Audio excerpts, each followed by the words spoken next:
Hello, family. Welcome. Welcome. Let me make sure that I get this call out to my friends and family on Facebook. Let them know to tune in. Such a blessing that we're finally, hopefully, we'll have some great experience using the YouTube.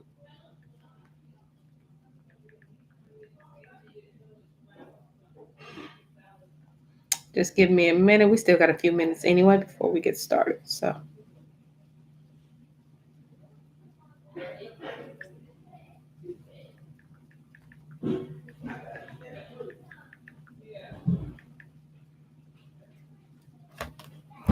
Hello, family. Hello, family. Welcome to Story Time. I am so excited. I'm your host, LaVon Gillette. I'm going to try to figure out how I can do a split screen. I'm very new to to YouTube. So I don't even know there's an option to split the screen where I can add a reader. But you know what? We will figure this thing out. That's the best thing that we can do today. Okay, we'll figure it out, and maybe it won't happen all one day. All right, but okay. So story time. What story time is? Okay, story time is pretty much a 30 to 45-minute reading. We have been in the Negro question. I want to say for about 2 months, maybe. It takes about 2 to 3 weeks to read a book. So he's had 6 books, so maybe 7 books. And we're in book number 6. So we've been in there for a while, more than 2 months, actually. So this is what the books look like. This is the Negro question written by Lee Cummins. All right. And he has a 7 series. He has 7 series book. And we're on book number 6. I purchased this book on Amazon, by the way, just to let you know. It was like less than $30. Okay. I want to say less than 25.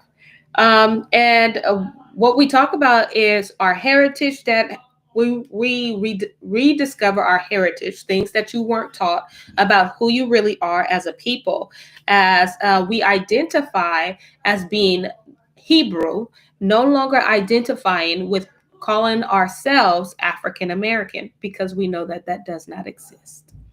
Okay. It just doesn't. All right. So we just talk about these things. We talk about it. We give proof in that regards. We share about the American history, some of the things that they want to keep hidden swept under the rug. Well, we rip that thing up. Okay. We rip it all up. And we say, hey, these are the lies that we're no longer feeding our children. These are the lies that we're no longer hanging on to. That is what story time is. It is exposing the lies and exposing your real history, your true identity of who you are as a people.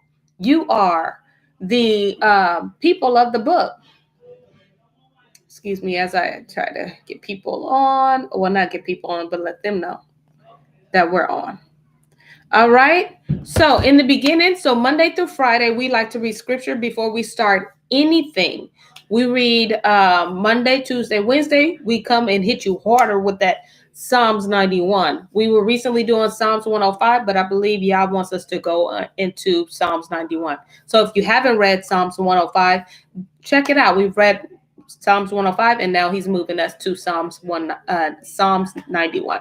So Monday, Tuesday, Wednesday, that's what we read. Thursday, because he tells us, his people, his chosen, his seed, the seed of Jacob, to keep the commandments. Well, we read on Thursday, we read the 10 commandments.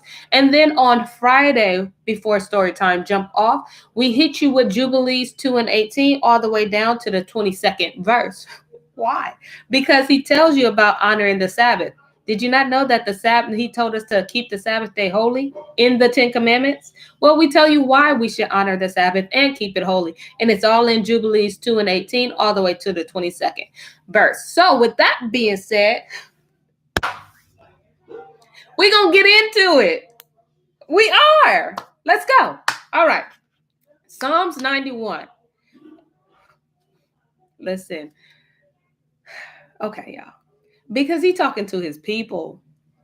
He talking to the chosen seed of Jacob, y'all, especially in this day and time. When I heard this scripture in our prayer morning, in our early prayer, I was like, that's it.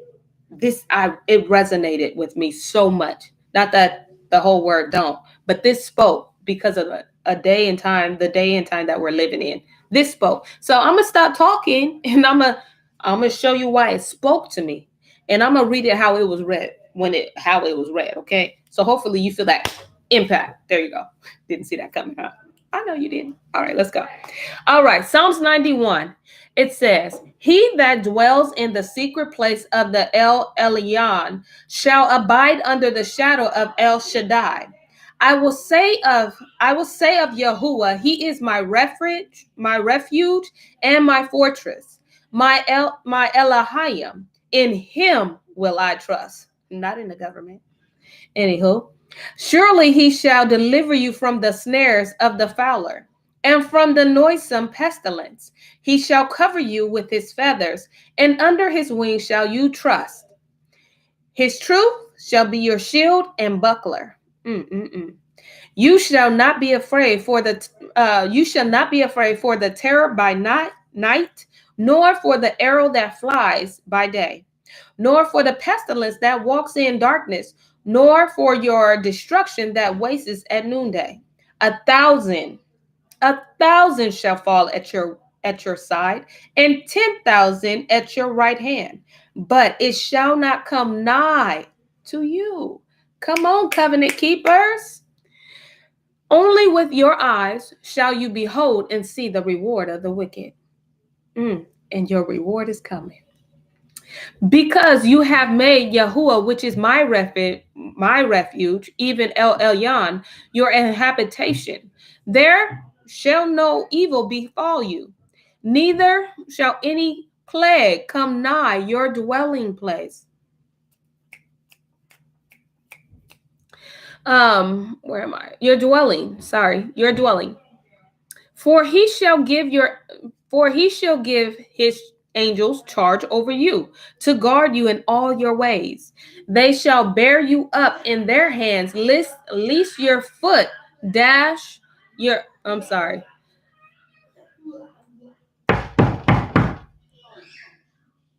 Sorry. We're a family here. Okay. "For he shall give his angels charge over you to guard you in all your ways. They shall bear you up in their hands, lest you dash your foot against a stone. You shall tread upon the lion and adder. The young and the dragon shall you trample under feet.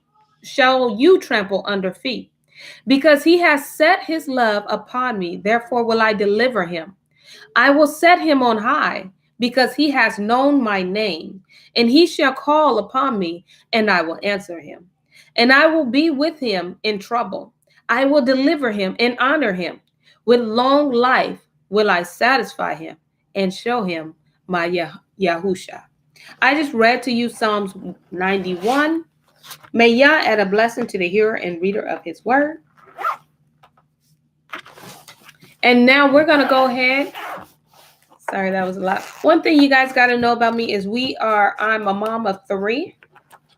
And I live in a big old family. Okay, so you're going to hear children in the background because people live here. Okay, we live here.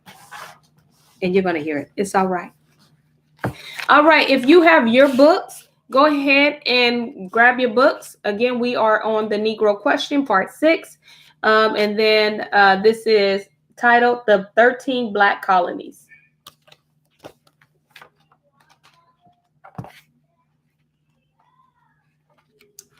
All right. Let me see if I don't have options to turn the camera. Okay, so I don't have options to turn the camera.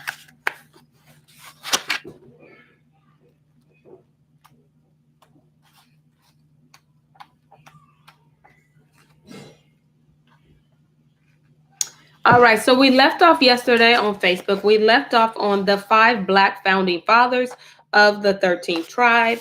And if you can see, these are King James Stewart, and he's right here.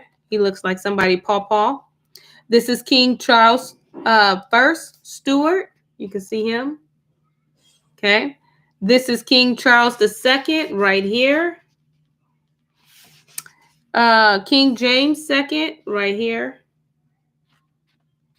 And then King Charles III. And we're going to go ahead and read about what this is talking about. So let's dive in. This is a quote by Joseph Ritson. He says, "The Highlanders are generally diminutive, with brown complexion, and almost always with black curled hair and dark eyes." So he's trying to say Mr. Ritson was not a swarthy person himself. He wasn't dark, he wasn't tawny, he was white, okay? So he's trying to say that the people that established Europe, they were dark skinned. They weren't white.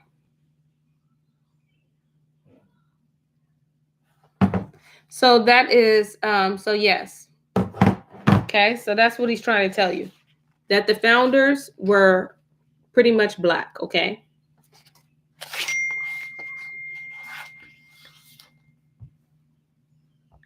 Sorry. All right. So again, he hits you with this quote. And it says, again, the Highlanders are generally diminutive with black complexion and almost always with black curled hair and dark eyes. And you can see a list of the Highlanders. See, first, George and Samuel, James, Donald, and it gives a list of their age. But this right here is telling you what color their complexion is. Brown, dark complexion, brown, rusty, swarthy, ruddy, dark complexion, black, let me see, sturdy, yes, black, rusty, brown, nut brown, brown, and then black man. So listen, who can't read from right to left? That was our original. That's how we were originally supposed to be reading anyway.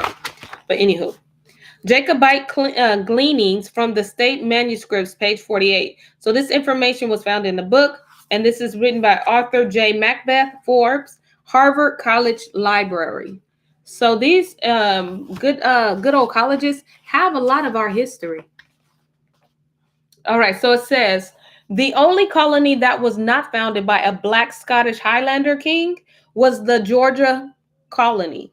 I have to mention this in my conclusion to close any gaps that the government-sponsored scholar might use against the truth. The Hanover kings were German descent. And according to Benjamin Franklin essay, page 85, 86, 87, and 88, the German Hanovers were a black people. Benjamin Franklin wrote this essay in 1751. And at that time, the black German King George II was sitting on the throne of England. And that is a fact. The original translator of the King James Bible, which was written in 1611, made a statement in their introduction on page 164 of this book. And it reads, this is the quote, so that if on the one side we shall be traduced, if they lie on us, okay, by popish persons at home or abroad, who therefore will malign us, because we are poor instruments to make God's holy truth to be yet more and more knoweth unto the people, whom they desire still to keep in ignorance and darkness. End quote. This is what happens to the entire world. We have been kept in darkness and abject ignorance. I have one final document that validates the authenticity of the ship's manifest that I have presented to you. On the next page, I would like to present to you the memoirs or memories of our former English Secret Service agent, John Mackey. John Mackey. Mr. Mackey served during the reign of the Queen Sophia of England, who trusted and valued his work so much that she published some information that she published from John Mackey's original publication. We will read the same information that Queen Sophia read, information that she did not object to, and information that she acknowledged to be true by publishing from John Mackey's life. from John's Mackey original work. What you are about to read will change your life forever. Come and see.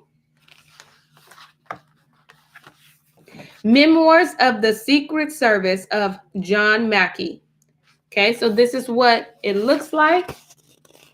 Sorry, it's a little backwards. Everyone see that? Okay. So now we're going to dive into these beautiful memoirs that will change our life. He said, come and see. So behold, we're about to see. This book was published in 1733, Nichols and Sons. Book location is the New York Library. It says, a description of the princes, dukes, earls, and noblemen of the Scots and Brits. Number 1, Charles Lenos, page 36, Duke of Richmond, son of Charles I of Scotland. Black complexion, much like King Charles. Second, John Lord Somers, page 48 and 49 and 50, late Lord Chancellor. He was born 1651 he was Lord 1651 and through 1716. But guess what complexion he was? Brown. You got that right. Number 3, Daniel Earl of Nottingham, pages 25 and 26, Secretary of State, a tall, thin, listen, y'all smart, black man. That's right. That's what it said. Number 4, Charles Duke of Somerset, pages 16 and 17, Master of the Horses, reign of Charles II, black complexion. 5, John Duke of Buckinghamshire, pages 19 and 20, was Earl of Mulgrave in the reign of King Charles II. Hitting it again, reigning with a brown complexion. Oh, but wait, there is more. He said, number 6, Charles Duke of St. Albans, page 40, first son of Charles II, black complexion, much like King Charles.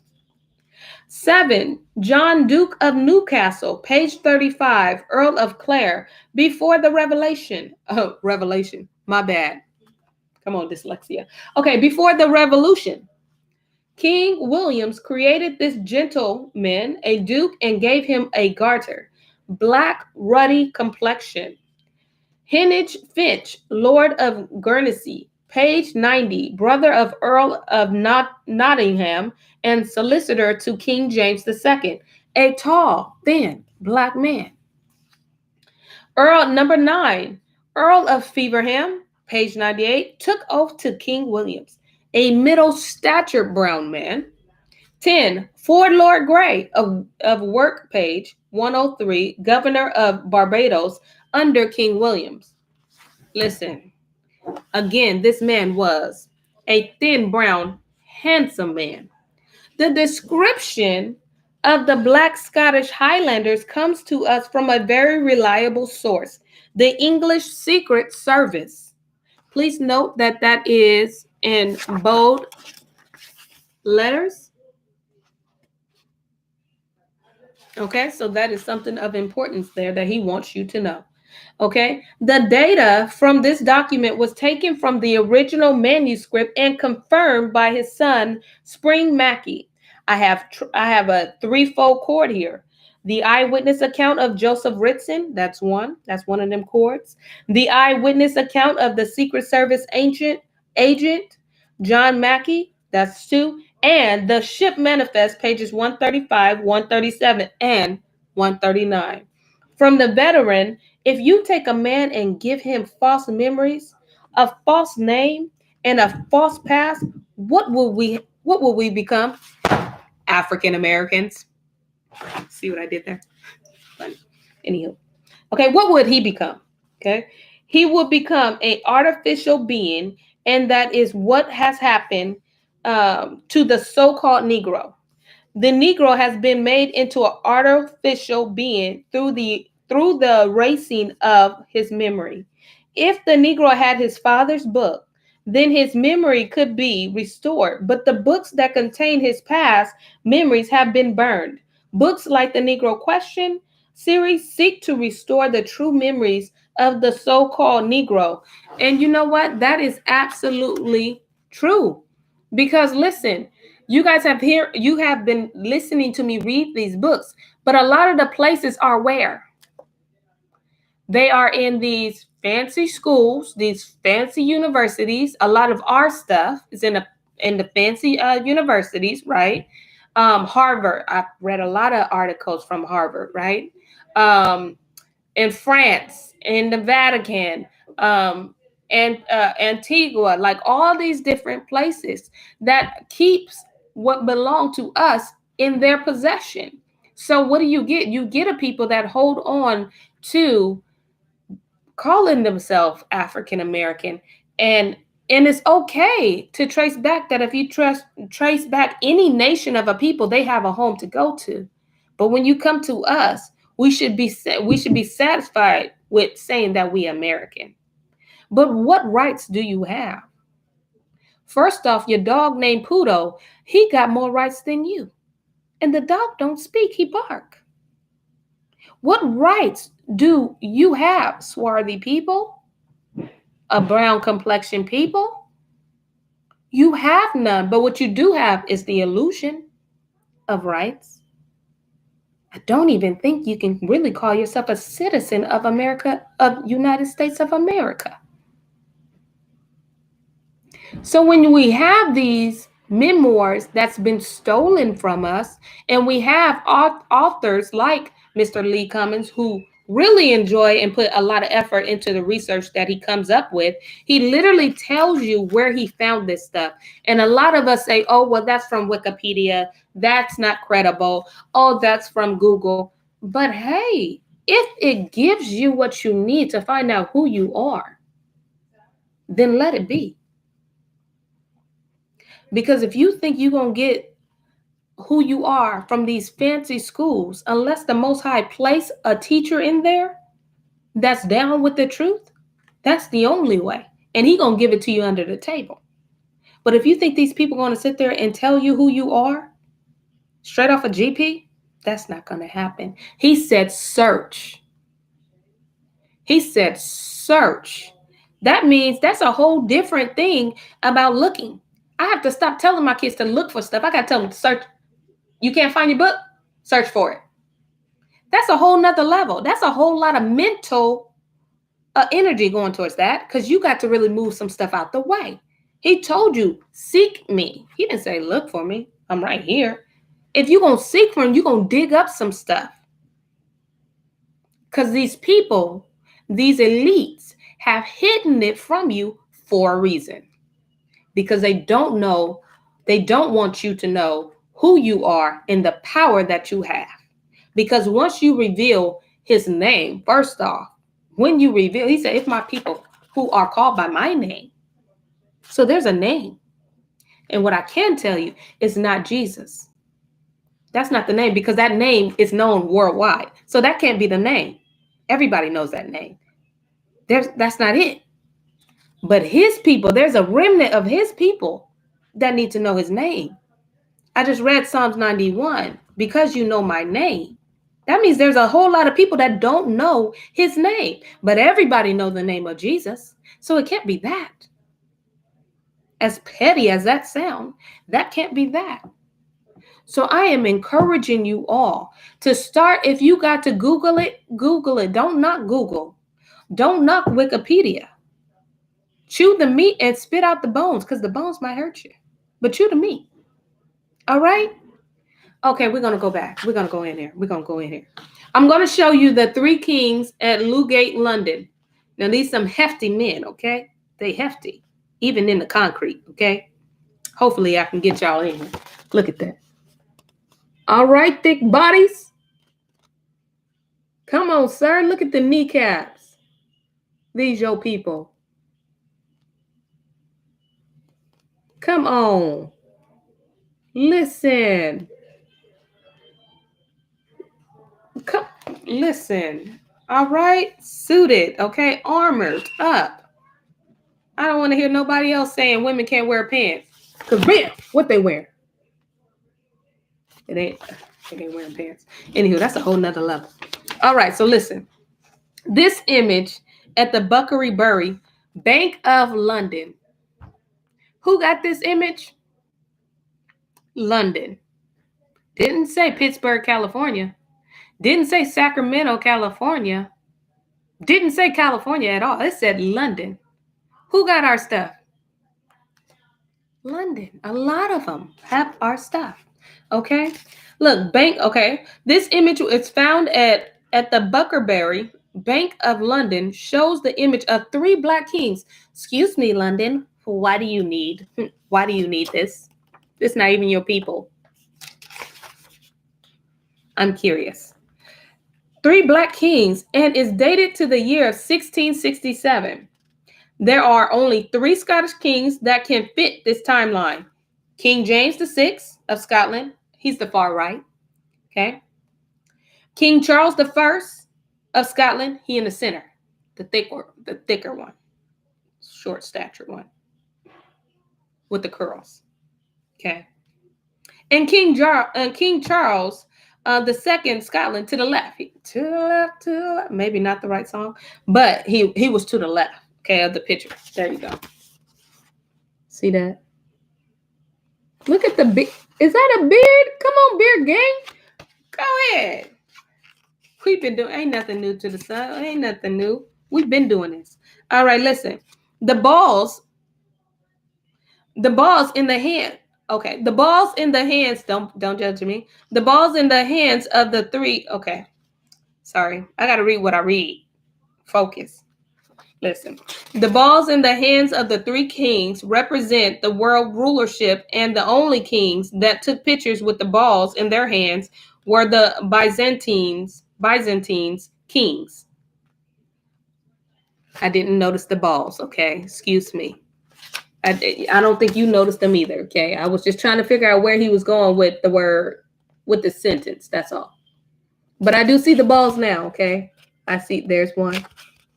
And then there's one right there. All right, I see it. Okay. The Byzantine kings ruled the eastern leg of the Roman Empire, and it was said of the Black Britons in their books they called themselves Romans. What happened to their books? That's what Mr. Lee said. He asked that question. He said, "What happened to their books?" Professor Boyd Dawkins from page 3, okay? He said the inhabitants of Britain belong to a very different races. That's what it says, races.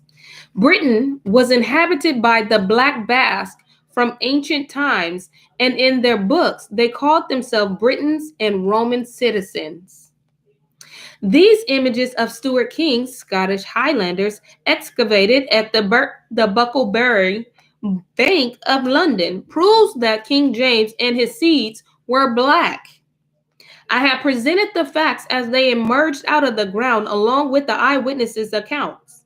It is time for you to put on the robe of a judge, okay, and sit in the judgment seat. The only advice that I shall give to you is the words of Yahushua. Judge not that you be not judged, but if you judge, judge righteously. Okay? But if you judge, judge righteously. So what do we judge based off of? I'm thinking Torah. Okay, but I'm pretty sure his mind is not going there, but we're going to find out what his mind is going into. I appreciate your patience. Come on. Come on. All right. My mind be having squirrel moments. Y'all get me, though. All right. The Black founding fathers of the 13 colonies. Okay. These are Pawpaw. This is Pawpaw. I like him. I feel something there. King James Stewart, King Charles the first Stewart, King Charles the second Stewart, King James second Stewart, and King George, third German king. Now, King James the first, King Charles the first, King Charles the second, King James the second, and the black German King George the second are the true founders of the 13 British colonies. And you know what they all got in common? Honey, they black. Okay, they dark skinned. Okay, they Hebrew. They aren't they aren't white. I never knew this out of the 34 years of living this good old I just never knew that. I've always thought when it came to England, I just thought that the founders were white. Now maybe that's just my bad, or maybe I missed a whole lesson when the teachers went over this. But I never knew. I never knew. Square moments. Okay. But baby, they black, okay? These black kings are the real founding fathers of the 13 colonies. There is no such thing as the white founding father. Baby, let me put some bass in my voice when I say that. Give me a minute, okay? These black kings are the real founding fathers of the 13 colonies. There is no such thing. Somebody better catch that. Ass, not ASS. It's just ass. Listen, y'all acting up today. The white founding father. There is none. No such thing. Somebody say no such thing. As the white founding fathers. It's a myth. That's what he said. That's what he said. Because I had to read it that way because there was an exclamation there. But it's a myth. That's what he said. I didn't say it, but Mr. Cummins said it. If you are a history teacher, okay, social study teachers, or a pastor of a church, I don't fault you for what you teach. You have been teaching what you were taught. That is not your fault. I believe that it was the Apostle Paul who said, when I was a child, I spoke as a child. 1 Corinthians 13, 9 and 12 is where you can find that, okay? But when I became a man, I put away childish things. Yes, I feel that. I feel that. What the government-sponsored school system taught us about the European and colonial history is childish and can't be proven. Verse 12, for now we see through a glass darkly. We have been looking at history through a dark glass. Books and images provided to us by the Texas State School Board. They have mentally steered us away from the truth. What is this then? This is that which was spoken by Joel the prophet. Joel's second chapter. That in the last days, and I'm going to quote, I will pour out my spirit on all flesh, and your sons and daughters will prophesy, and your old men shall dream dreams. What is the conclusion of this great matter? The whites must be credited with picking up the pieces and moving the government forward. But the credit for the forming of the original colonial government and the 13 British colonies must be given back to the Black Scots. These are the generation of the 13 Black colonies. It is finished. And listen, I'm going to talk about it because he finished, but I'm not. Because listen, we're going to talk about that because he said, look, history teachers, pastors, I don't fault you for what you teach, okay? I don't either. Because through that teaching, there's a great experience and there's a great lesson that we all learned, okay? But what I will say is when someone plants seeds, it is your job to research that. You are made accountable. And if you discover what's being taught is the truth and still go back to what you're teaching, baby, you are held accountable for that. But if you're teaching unaware, we don't fault you for that. But for those that know the truth, baby, we fault you for it.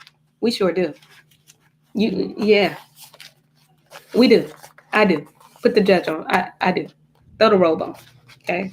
Because you're just helping our people to stay in a deep coma. We need them to wake up. All right, so listen, if you have any information or any, this is like, okay, so if you have any question for Mr. Lee Cummins, he's giving you his personal email address. He said contact information, lee0260@comcast.net. That is his personal email, so you can go ahead and email him your questions. He said he also is available for speaking engagements. Now listen, I'm just putting it out there. Now, that's up to you if you want to go ahead and bring in Brother Lee Cummins on story time. But please know, I do not have the funds to pay him. Okay? Who we appreciate you. Where we at on time? Okay, we have 5 minutes, and I'm going to read this last page. It says chapter 8, the writings of King James. Let's get into there. King James, Stewart of Scotland, the Highlander. King James the Sixth of Scotland wrote the Belcicon. Hoo-hoo. Come on, word that I don't know how to pronounce. Y'all see that? Basil. I don't know. I won't even act like I do know, because I don't. But I do know Doron, because I know somebody named Doron. In response to forged books that was circulating in England concerning himself, the book was broken up into 3 parts: the religion practiced by King James, how the prince should behave as king, and the prince's personal conduct. I thought it was prudent to examine the writings of the King James, since I read and quote from his translated Bible. In fact, the King James Version of the Bible is being used across the entire world, but yet not one preacher has ever taught the words of the King. Not one, including me. Well, let me point to him, including him. Okay. I feel like such an idiot, okay, in that I have never examined the ideology or ideology. I don't know how to pronounce it, but y'all get it. Ideal, and add the GY to it. Got you. Of this king. Who was this guy? What did he think? What church did he come from, or what assembly did he come from? There's a difference there. What was his doctrine? We don't need conjecture or guess. We don't need to guess. We have the king writings, which allows us to peep into the mind of the sleeping, dead king. Let's do something unique. Let's eliminate the opinion of the author, Lee Cummins, and the so-called scholars. Why not allow a sleeping king to speak for himself? And speak he shall. Tune in tomorrow for tomorrow's story time, because as you can see, the dead is going to speak. And I can just imagine that this is going to be real, real good. Okay? So tune in. Make sure you tune in for story time tomorrow at 7 p.m. I certainly appreciate you all joining us on our new platform, YouTube. I hope that it was no craziness going on in the little freezing and all that kind of stuff. No pettiness, okay, on the Facebook side. But I absolutely enjoyed you all and enjoyed this lesson, because this is really good. I definitely want to put out there again, story time has nothing to do with religion. We are not anti-white people. We are just a lover of truth. And baby, if if we discover some things that aren't true, then we tell it like it is. And guess what? It is what it is. Doesn't mean that you're like that. Not at all. Okay? We love everybody, okay? We may not like the spirit of some of y'all ancient forefathers, but we still love you. Right? We just don't have to deal with the spirit. We don't have to tolerate the spirit aspect. But you know what? We're here to show and promote love. I hope that made sense, because in my mind it did. Maybe when I said it out loud, it just got jumbled up and it didn't. However, we're going to go ahead and sign off with a good old prayer. Father, we thank you for story time. We thank you for the author of Lee Cummins, I pray that you will continue to bless him, continue to give him more revelation, continue to give him a deeper revelation of who you are, and just a special encounter with him, I pray that you will bless all those who tuned in to story time, I pray that you will guard their homes, guard their family, in the name of Yahweh Shai. I pray that all those that don't know who you are, that will have a heart to seek, that they will posture their heart to seek you and to truly get to know you, Father. Father, I pray that those that are in the awakening and that are awakened, that you will continue to give them wisdom and discernment on what to say and when to say it, I pray that we will continue to uphold your covenant, that we will continue to hold and guard your commandments, because that is what you told us to do. You told us to guard the commandments, I pray that you will continue to teach us your ways, change our desires into yours, and most of all, y'all, be with your people in this day and time, especially when it comes to the vaccine, the mark of the beast. I said it and I'll say it again. Especially when it comes to the mark of the beast, y'all.